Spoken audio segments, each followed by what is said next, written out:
Since 1985, Continuum has had the tremendous fortune to explore new ideas in music in Toronto, where the trees meet the water. Toronto is home to many Indigenous people from across Turtle Island and has been a site of human activity for more than 15,000 years. We recognize that we are here because this land was colonized. Indigenous communities and allies struggle against the ongoing consequences of our colonial system.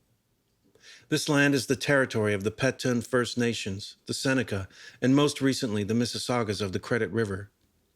The territory was the subject of the Dish with One Spoon Wampum Belt Covenant, an agreement between the Haudenosaunee Confederacy and Confederacy of the Ojibwe and allied nations to peaceably share and care for the resources around the Great Lakes. We are enormously grateful for the generosity of all Indigenous people who share this land with us and allow us to live and work here as uninvited guests.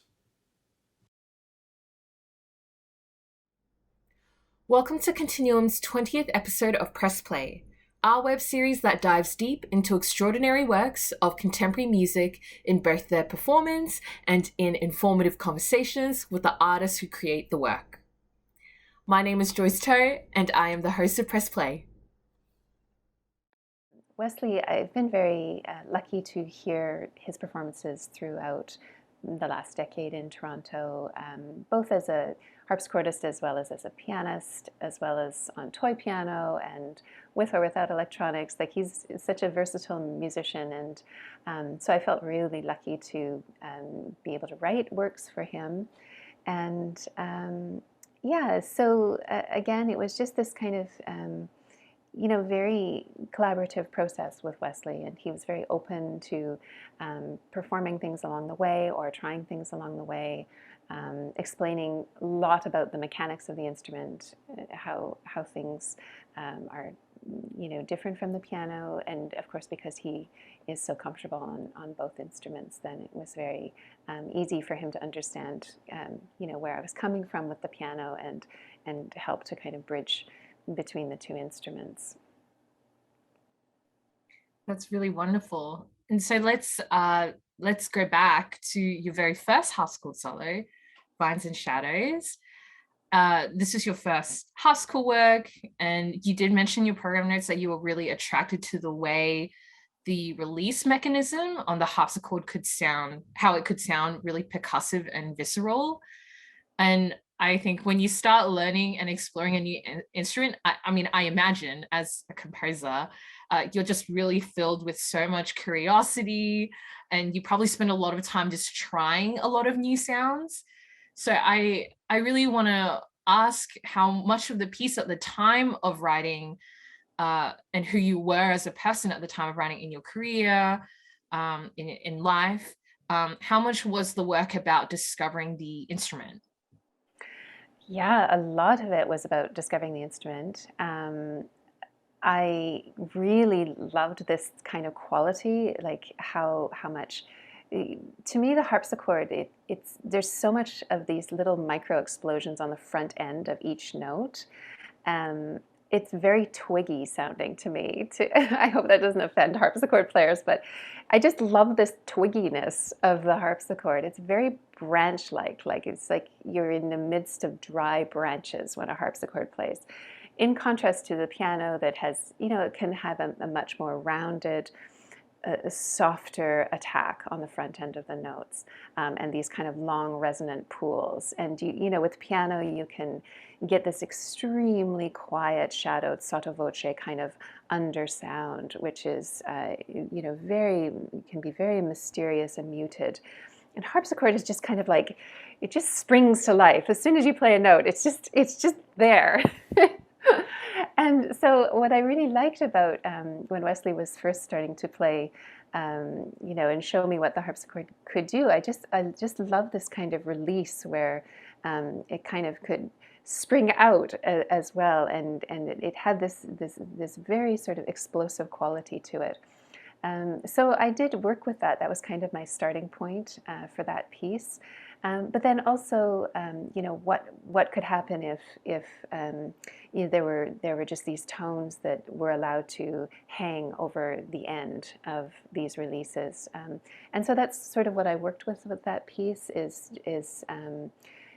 some tones that were sort of starting and stopping quite abruptly, but then other tones that just were sustained past that. And so they became these little color bleeds, or it was like you ripped holes in paper and then you could kind of see this long ray of light or color that just sort of continued afterwards.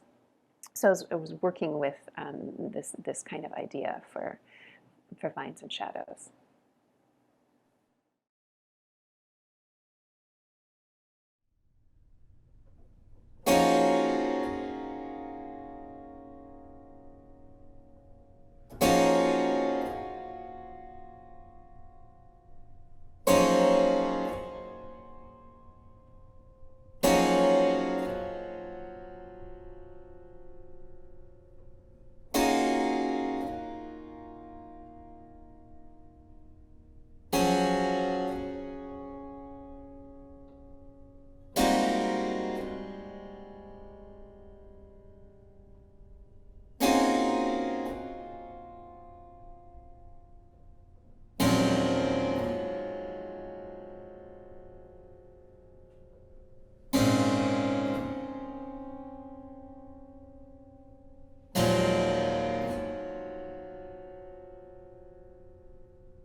Thank you for watching episode 20 of Press Play. Thank you, Wesley Shen, for a beautiful performance, and thank you, Anna, for joining me in conversation.